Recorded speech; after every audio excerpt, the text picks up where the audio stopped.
Le monde appartiendra-t-il aux introvertis? C'est à cette question que Susan Cain tente de répondre dans son livre Quiet. Dites-moi ce dont vous parlez et je vous dirai qui vous êtes. Préférez-vous parler du dernier fait divers ou bien d'un thème philosophique profond? Si vous optez pour un sujet philosophique, c'est que vous êtes introverti. Sinon, vous appartenez à la communauté des extravertis. Voici ce qui semblerait être la manière simple de distinguer deux types de personnalités. Les introvertis sont identifiés comme étant fortement sensibles, ce qui les conduit à traiter beaucoup plus profondément l'information extérieure qu'ils reçoivent. C'est pour cette raison qu'un introverti n'apprécie guère les situations à forte stimulation.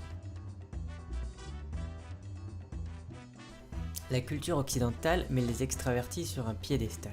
L'introversion est associée à la timidité dans notre culture, ce qui n'est pas la même chose.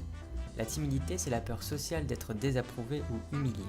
Au contraire, l'introversion est simplement la préférence pour un environnement qui ne soit pas trop stimulant, selon les mots de l'auteur. Étant donné cette association entre ces deux termes, la société aura tendance à valoriser l'extraversion qui sera associée au courage. Là aussi, c'est une erreur, car le courage, c'est de faire ce dont on a peur, entre autres. Cela ne dépend pas de l'introversion ou de l'extraversion, qui sont simplement une préférence pour le monde intérieur ou le monde extérieur. Nous évoluons dans un monde qui met en avant les extravertis. Sauf que lorsque l'on souhaite à tout prix devenir extraverti, on renie une partie de notre potentiel d'introversion. Il faut jouer avec ses forces et ne pas essayer de ressembler à quelqu'un d'autre. Les entreprises et le monde du divertissement ont longtemps laissé la part belle aux extravertis. Ce n'est que très récemment que le 7e art ou les séries ont donné un rôle plus prépondérant aux personnages introvertis. Cependant, ceux-ci restent minoritaires. Fort heureusement, beaucoup de domaines artistiques sont dominés par des personnalités introverties. Littérature, la BD, la peinture, la sculpture, etc. Être introverti est une chance.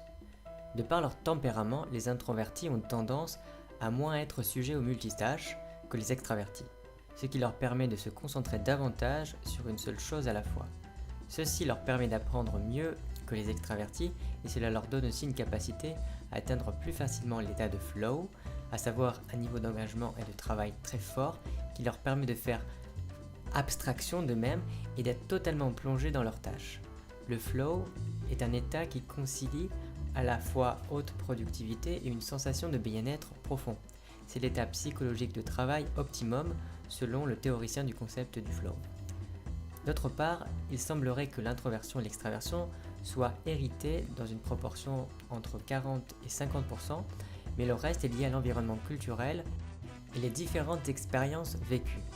Les introvertis ont plus de propension à retarder la gratification de leur travail, ce qui leur permet d'être plus persistants que les extravertis, notamment en ce qui concerne les études scolaires ou l'acquisition de nouvelles compétences en général. Par exemple, Michael Jordan, Steve Jobs ou Mark Zuckerberg se définissaient eux-mêmes comme des introvertis. Peut-être que cela a été la raison de leur succès et de leur prouesse.